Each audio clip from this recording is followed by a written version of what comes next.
Okay, so you've just battered my door. You've said it's urgent. Yes.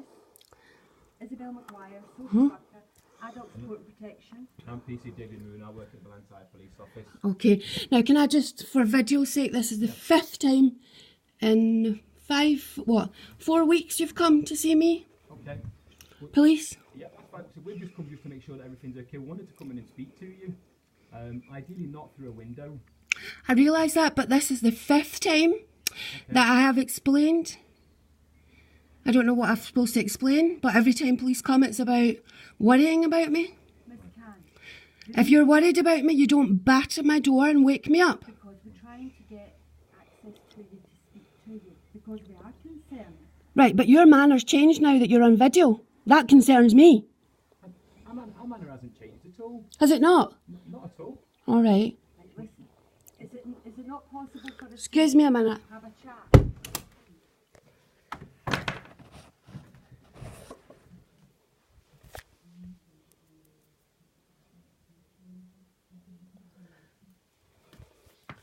She. We want Miss Khan. Hello. I'm listening. Can you please come to the door so we can speak properly? You're speaking through the window is not really advantageous to any of us. I don't think anything that you're going to do is going to be advantageous to me. Well, you said that people have been here 5 times. What I'm hoping is that with the visit today between social work and the police, we can put a stop to that. And ideally, us doing that and having the best kind of chat together today. Right, well, this is what concerns me. I phoned police, right, about, I don't know how many days ago, because I'm just woken up. So, this week, I phoned police 3 times. Right. Yeah? Police came into my house. Right. We had discussions. Yeah? Okay. Then they did nothing to help me because my neighbour is parked on my garden. His dog is shitting in my garden. The police were supposed to move, and he said he was going to batter my cunt in, right? The police were supposed to move his car. They said he will move it. He will, right? The next day, he brought a girl round to shout and swear at me. Not swear, to shout at me. Okay. And a little girl as well. Right. And let his dog in my garden again. And I've got it on video. Okay. So I phoned police. I said, God, what shall I do? He said, phone police and tell them. I told them. They said to me, you could end up in trouble because he said you called him a swear word. Right. Okay. Right? So when I found the dog again on video, I phoned the police and they said, can you pass me my milk before it goes off? Then the police said to me, thanks. Then the police said to me, okay, we'll come, but then I got a migraine. Right. Okay. Right, now this was 11 o'clock at night. So I got a migraine because the stress. I told them this guy next door sounds like the guy who held me captive for years. Okay. He acts like him. And I'm worried he's going to ram that car into the front of this house. Right. And I was concerned. And police said to me, I assure you, he won't do it again. We've been out. The very next day, he was in my garden, the dog. So I said to police, I am concerned about it. Cut a long story short, I got a migraine. And I said, I can't have you coming round because I can't see out this eye. Right? Can we not come in and speak? So I thought to myself, the stress. This is quite a personal private matter. Right. Talking about It's not personal and private. All my neighbours know. All my neighbours know the situation.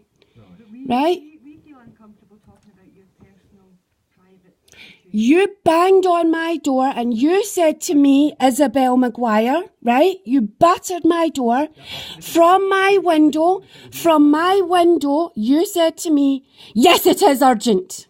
That's the way you spoke to me. Right? Now I am talking to you and telling you that I am not being treated nicely. Police are not helping me. Police took my baby off me at birth. My daughter is being abused in care. I can show you the paperwork right now. So when that is not being dealt with, yes, it does cause me stress. Isabel, I'm not really interested in speaking to you, to be honest, because your manner is not friendly. I would rather speak to David Moon, if you don't mind. David, could you say to Miss Khan that maybe we could talk about how we could get her some support? Miss Khan. Listen. Right, listen. Can we come in and speak to you so we can discuss how we can David, get support? David, Now, when I say support, when you're repeating yourself, right? yeah, because I'm asking to come in. I don't want to discuss this through your living room. What did I just say to you? I had my baby taken off me at birth. I was naked.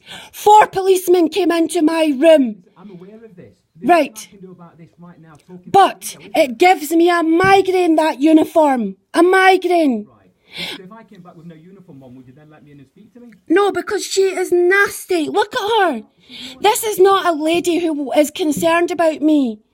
You don't shout at me from my window and say, it is urgent. I was sleeping.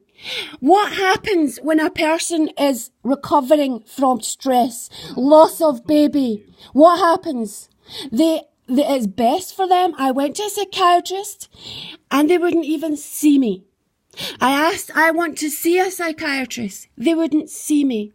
They said, there's nothing wrong with you. You need to stay at home, stay quietly, stop thinking like a Jehovah's Witness, and learn how to communicate with people. That was, well, the last time I saw a psychiatrist, it was in my house in Gorbals. Right. Right? A few years ago then. Right, but I went to England, right? And something happened in England. My daughter's sugar daddy, somebody said they were going to kill him. So I had to contact him and tell him somebody wants to kill you. And there was a big thing. Police were involved. Helicopters were involved. And when I came back from England, about a year ago, I phoned up my doctor and said, I want to see a psychiatrist. Why? I said, because something terrible happened and I'm not used to this kind of thing. And the sugar daddy told me, this thing happens all the time. But I'm not used to it because I was brought up as a Jehovah's Witness. We didn't even talk about murder. Right? Yeah. So I said, I want to see a psychiatrist. Something happened. The psychiatrist laughed at me. He laughed at me. Because I could basically see he was saying, this happens all the time. Right, Miss Conn, if I can say then, the fact that you said that you wanted to see a psychiatrist, that's part of the reason why we're here. Let us help you.